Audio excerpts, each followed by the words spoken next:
আজ আমরা জানব রথযাত্রার ইতিহাস। রথযাত্রা হলো হিন্দু ধর্মের অন্যতম পবিত্র উৎসব, যা জগন্নাথ দেব, বলভদ্র ও সুভদ্রার রথে আরোহণের স্মৃতি বহন করে।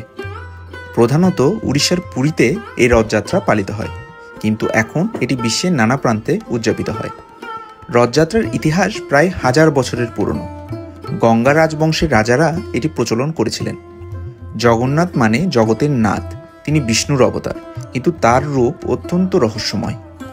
জগন্নাথের সাথে থাকেন তার ভাই বলরাম ও বোন সুভদ্রা।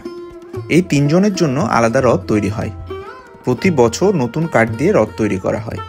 এটি এক বিশাল শিল্প এবং উৎসবের অংশ। 3টি রথের নাম হল নন্দীঘোষ, তালধ্বজ এবং দর্পদলনা। প্রতিটি নিজস্ব রং এবং চিহ্ন রয়েছে।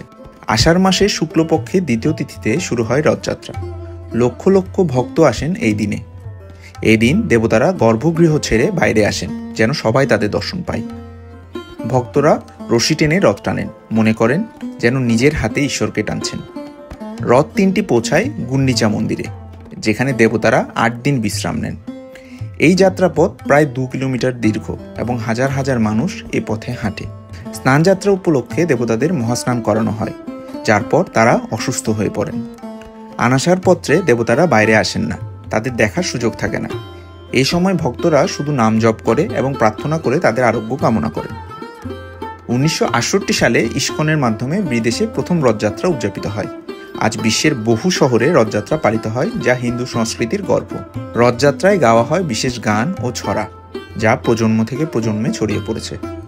রথযাত্রার এই চেতনা আমাদের মনে করিয়ে দেয় একতার শক্তি, বিশ্বাস এবং ভক্তির রত্ন।